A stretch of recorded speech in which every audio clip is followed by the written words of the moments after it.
que mais que a gente precisa ou não? A tal da ficha de degustação. Por que eu não gosto dessa ficha? De onde ela surge? Da necessidade de ranquear vinhos com critérios objetivos. E aí se fez o quê? Uma descrição boa do que é um vinho, tá? Em que a gente divide aqui em visual, olfativo e gustativo, e dentro delas alguns quesitos que nós deveríamos prestar atenção. Começando no visual. E eu falo dela porque eu gosto muito desse roteiro dela. Eu só não gosto muito dela para pensar em descrever vinhos. E já vou dizer o porquê. O que ela tem aqui? Primeiro, no visual, limpidez e aspecto. Limpidez é a presença de ou não de turbidez, né? Ou mesmo precipitado de fundo. Aspecto se divide em dois. A gente tem e é óbvio, mas é difícil e traz confusão, tá?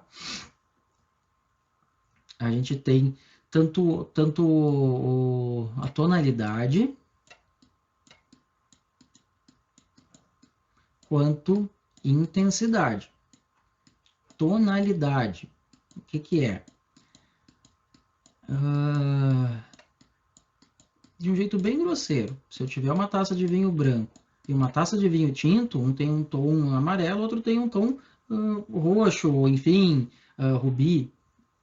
Muito fácil quando isso é, né, coisas bem distintas. Quando a gente tem diversos brancos é um pouquinho mais difícil. Mas tom é a cor que ele tem. Intensidade, quanto que ele tem dessa cor. Algumas vezes você tem tons mais escuros, mais fortes, com menos intensidade. Então, não necessariamente essas coisas são distintas, a gente tem que cuidar para não confundir. E às vezes a gente tem vinhos com muita intensidade, tintos com muita intensidade de cor, que a gente não consegue distinguir bem a tonalidade e às vezes nem a limpidez. E aí, na dúvida, diz que ele não está límpido. O fato de eu não estar enxergando, o fato de ele ser, não é não estar enxergando, de ser difícil de eu percebê-lo em relação à sua limpidez, não quer dizer que ele não é límpido. Então tem que ter um certo cuidado. A falta de limpidez se expressa aí num certo um certo opaco e mesmo um certo leitoso. A bebida fica um pouco difusa, a luz passa de um jeito como se fosse aquelas janelas caneladas, algo assim. No olfativo, a gente tem intensidade. Intensidade é algo relativamente simples, né? O que é muito, o que é pouco. E como é que a gente faz para perceber isso? A gente consegue pegar um vinho e a primeira coisa que sempre deve fazer é cheirar ele em repouso. E aí cheirar ele depois da agitação. Isso dá uma primeira ideia. Se eu tive que fazer, se nada mudou muito, talvez ele seja de fato um pouco intenso. Outra possibilidade é que ele precise de mais arejamento. E aí eu continuo mais um pouco, dou mais um tempo, volto e ele está aumentando de aroma. Opa, isso aí é um vinho que tem uma boa intensidade, só precisa de ser arejado. Da mesma forma, a gente tem também uma questão em relação à intensidade, que se ele já, com a taça parada, já tem bastante intensidade, opa, é um vinho com uma boa intensidade, que talvez aumente, confirme, né, os aromas quando a gente agitar, mas a gente já consegue distinguir com facilidade. Isso ajuda a pensar em quanto aroma tem. Nitidez. Nitidez é um conceito, daí as pessoas vão dizer, quanto que ele é transparente. Não, isso é limpidez, né? E isso está lá no visual, não no olfativo. Nitidez, na realidade, é quase filosófico. É o quanto que ele parece com o que ele é. Quando eu souber o que ele é. Então, quando eu te servir um Cabernet Sauvignon, já tem uma boa ideia. Um Cabernet Sauvignon de tal safra, já melhorou. Cabernet Sauvignon de tal safra, de tal lugar, melhor ainda, de tal safra, de tal lugar, de tal produtor. Ponto. Agora eu tenho a obrigação de saber como ele é e saber se ele está correspondendo. Agora, quando a gente está fazendo uma degustação, sobretudo com essas fichas aí num concurso, amostra.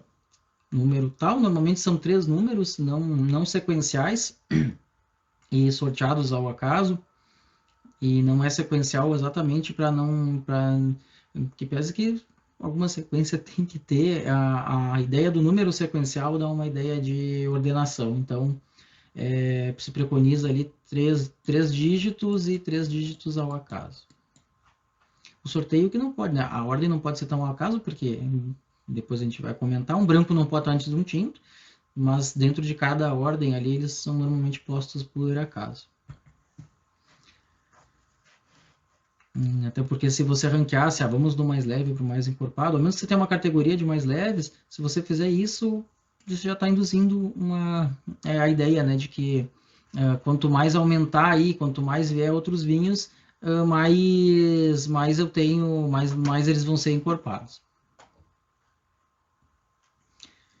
Então, a nitidez, como eu vinha dizendo, é muito fácil quando a gente sabe o que é. Quando eu não sei, quando eu tenho amostra XXX, aí que vira para mim uma das grandes virtudes de ser um bom provador.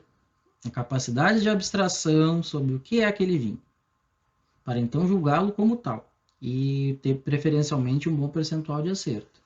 Nossa, como que eu faço isso? Essa demora. Isso aí é muito tempo, isso aí é muito prestar atenção, é muito compreender os vinhos para poder chegar nisso, ó, te servir. Claro, normalmente tem categorias um pouco marcadas, vinho tinto, fino, seco, mas veja só, pode ser do Brasil, da Argentina, Cabernet, Malbec, 1 milhão de coisas. Eu preciso olhar para ele e entender. Ele é um vinho com potencial para amadurecimento, ele é um vinho jovem. E julgá-lo dessa forma, né? Até para não ter. Porque senão a gente. Para ter parâmetro, de fato. E a gente precisa. A grande virtude de um degustador, para mim, uma das, e talvez a principal, é conseguir perceber um vinho e o que ele é. Mesmo quando a gente sabe, por exemplo, aí com uma garrafa de Rio Sol Syrah 2018, ok. Mesmo assim, percebê-lo como ele é, entender, esse é um vinho que a Rio Sol fez como um vinho de base, fez como um vinho varietal, jovem. Não, esse é um vinho que eles têm que tem mais estrutura, que tem mais potencial, e esse é um aprendizado que a gente precisa se submeter e estar muito bom nisso. E depois a gente fala em qualidade, bom ou ruim, não. Eu gosto bastante de dizer assim, a gente tem, embora eu não use essa ficha, a gente consegue pensar assim numa escala de uns 5 pontos em que a gente tem algo ok, né, e bom no meio, no qual não tem defeito. Mas adiante a gente fala de defeitos do vinho. E a gente pode pensar em ter alguns defeitos como regular ou faltar alguma coisa, e ter defeitos definitivos, marcantes e ruins é um insuficiente.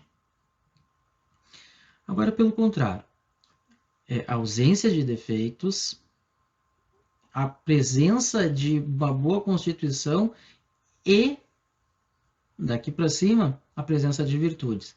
Olha, é um vinho ok. Não, é um vinho que tem, veja só, tem uma grande família de aromas, uma grande complexidade que vai abrindo com o tempo. Isso aqui não é só bom, isso é muito bom ou mesmo excelente, à medida que isso aí se expressar bastante. E a métrica aqui é um pouquinho, não bem, não é meio uma questão subjetiva, mas é uma questão que exige muito da experiência de cada um, para ter esse peso aí do que é muito bom, o que é excelente, e por aí vai. Passando para a análise gustativa, a gente tem intensidade, que é o mesmo conceito, né? Quanto que ele, claro, né, aí não é em relação ao arejamento, né? A quanto taça parada e taça em movimento desprendem aromas do vinho, aqui é quanto a gente percebe ele em boca. Mas para mim é forte, mas para mim é fraco. Isso que tu chama de fraco, para mim é muito forte. Bom, mais uma vez, a métrica vai vir com treino, vai vir com experiência. Então, não dá para achar que logo de cara a gente vai ter grandes parâmetros e a gente vai concordar com tudo que alguém mais experimentado nos diz. E talvez o maior exercício seja confiar em quem é mais experimentado e tentar chegar lá. Muitas vezes a gente se presta ali a ficar, nada a ver, não concordo, mas espera aí, qual é a sua experiência com isso? Então, É o momento do exercício da humildade de dizer, provavelmente eu preciso melhorar. Não é porque eu tenho aquele conceito de que aquilo é assim que tem que ser assim. Não é direto com essa questão, mas uma vez, eu não lembro qual foi a comparação que um aluno fez, mas que Carmener era muito parecido com um vinho nada a ver. Eu tive que dizer. Na verdade, a pergunta foi: por que é tão assim? Na verdade, não é. Algumas vezes a gente precisa ali, né, gente? Olha, vamos entender se a gente de fato tem esse domínio e daí começar do zero. E de fato, algumas vezes na sensorial é assim, embora tenha subjetividade, embora algumas vezes não seja bem possível certo e errado, tem balizamentos, né?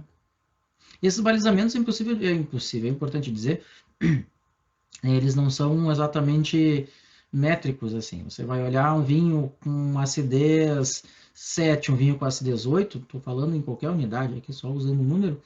O 8 é maior, né? Mas tem uma série de outros compostos que fazem com que ele que seja percebido menos. Então, nem sempre vale a pena. Vale a pena não, mas vale.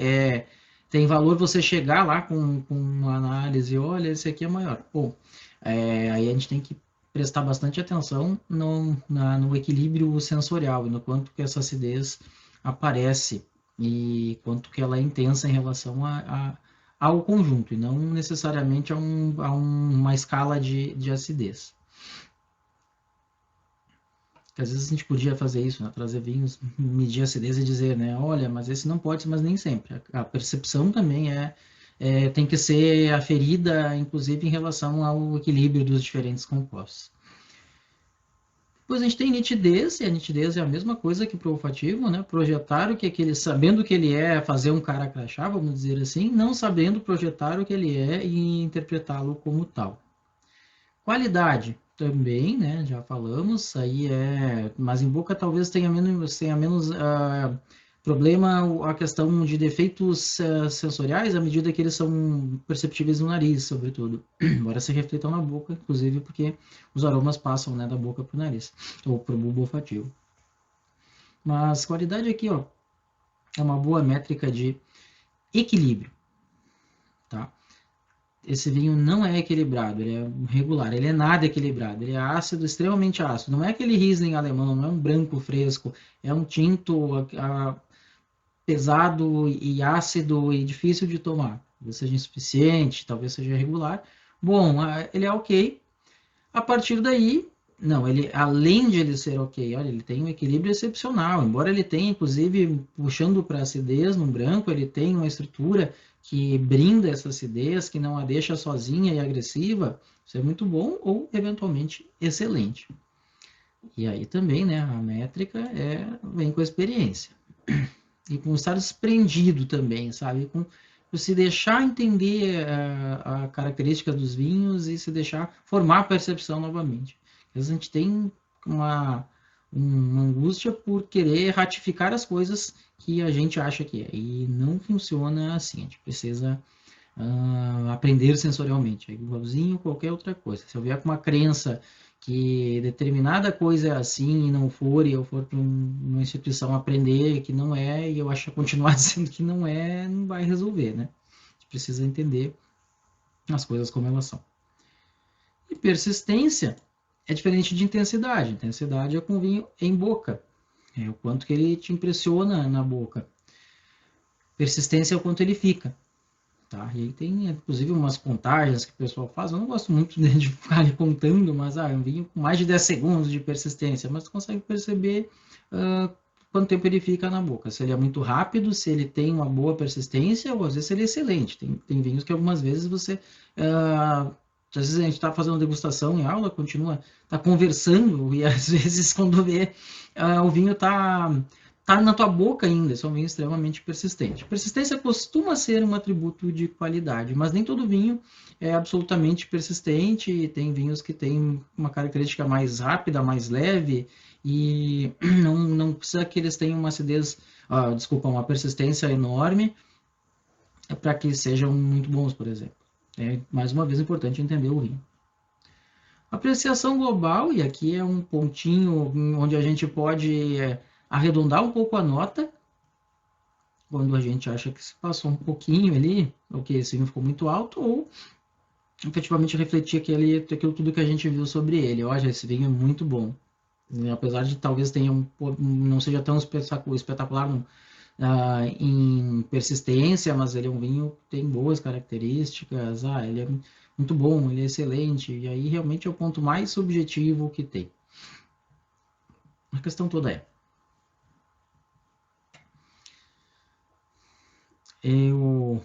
o olfativo desse vinho é excelente, a qualidade é ótima, a nitidez é perfeita, a intensidade é excelente. E o que você sentiu ali? Primeiro ponto que eu não gosto dessa ficha, ela é um ranqueamento para concursos e para diferenciar coisas que precisam ali ter alguma métrica. Segundo, ela não te permite destrinchar o vinho sensorialmente, nem crescer em percepção dele. Terceiro, quando a gente usa ela, e por isso que eu não uso, eu usava uma época coexistindo com descrição sensorial. Fala aí, fulano. Eu achei a limpidez excelente, eu achei a nitidez 6. Não, não, não, não, não. Pelo amor de Deus, isso não é falar sobre vinho. Isso não é aprender sobre vinho. Isso não é desprender o que tem o vinho. Então, eu digo o seguinte: cortem essa ficha aqui e esqueçam o resto. A gente precisa perceber as coisas do vinho e conseguir descrever ele. E a melhor ficha que tem, essa aqui é a ficha que eu acho mais excepcional. Aí a gente escreve. E outra coisa importante, escrevam. Com o tempo, talvez peguem algumas coisas aí de não precisar necessariamente escrever, mas a gente acaba esquecendo ali a totalidade das observações, e escrever ajuda aí para quando precisar escrever sobre um vinho, para descrever um vinho para o cliente. Então, escrevam sobre vinhos. Esqueçam essa ficha, percebam ele, façam esse roteiro aí, que vai mais ou menos de taça parada, taça em agitação, visual, olfativo, gustativo, se tem equilíbrio, o que que parece, quais são os aromas que se destacam e tudo mais. Eu tenho uma ficha que não é uma ficha, é um roteiro que eu chamei, porque eu odeio fichas e me nego a fazer uma ficha. E serve mais ou menos para isso, para a gente conseguir olhar o vinho como um todo e ir escrevendo ele. E muitas vezes eu deixava isso livre e os alunos questionavam, assim, ou ficavam assim, eu não consigo, para mim falta algum instrumento, falta, tá bom, então eu vou fazer. Aí sai um instrumento de 5 páginas para falar de um vinho. Claro, porque aí foi uma forma de eu dialogar ali, pensar como se fosse eu olhando para o vinho e dizendo, tá aí, quanto corpo ele tem, que aromas que ele tem madeira? Não. Sim, tem. Essa madeira está bem equilibrada e por aí vai. Então, até vou deixar como um material anexo para que vocês vejam e, enfim, vejam se ela é adequada para vocês. Mas eu, sinceramente, não gosto muito dessa ficha e de grande parte das fichas que ficam dando descritores aromáticos, que mais uma vez dariam um certo cara crachá. E por isso que eu, quando falo em sensorial, eu não fico pegando um vinho lá e te dizendo, gente, olha só, isso é Cabernet Sauvignon, presta atenção, Cabernet Sauvignon tem pimentão, tem isso, tem amora, tem... Porque isso induz muito a pessoa. É mais difícil, é mais dolorido, mas é mais libertador e mais construtivo você deixar que ela experimente, que ela tente exprimir, e depois você conversa sobre isso. Aí sim você diz, ó, tá vendo? Isso que você percebeu que achou que era isso, não era bem isso, era esse outro aroma. E também que consegue fazer com que ela se expresse e que ela caminhe mais por si mesma. É um caminho mais difícil. Por isso que eu também não gosto de algumas fichas em que tem por aí, que vai ter lá quanto aroma frutado, quanto não sei o que, quanto isso, quanto aquilo, mas nem tudo tem. Às vezes passa a ser um marcar ou não marcar, né? Marcar alguma coisa naquela escala e a gente acaba também se sugerindo. Eu gosto muito que a gente pegue e consiga cheirar aqui, por exemplo, nesse vinho, eu vejo frutas negras, bem claro, até talvez cereja, não cereja em calda, alguma coisa de madeira bem equilibrada, um aroma que me lembra a região mais quente. E veja que eu fiz isso assim. Claro que isso vem com o tempo, mas eu só olhei, fiz um recorrido rápido nele e fiz. Como é que eu cheguei? Não que eu acho que eu seja espetacular e maravilhoso, mas de alguma forma eu faço isso com agilidade. E como é que eu cheguei nisso? Abandonando essa ficha, treinando. Efetivamente é assim. Então, não tenho esperanças que eu vou dizer para vocês. Aquela fichinha clássica. Ó, gente, esses são sarumas de Cabernet Sauvignon. Não. Se alguém quiser, faça. Eu, inclusive, não recomendo.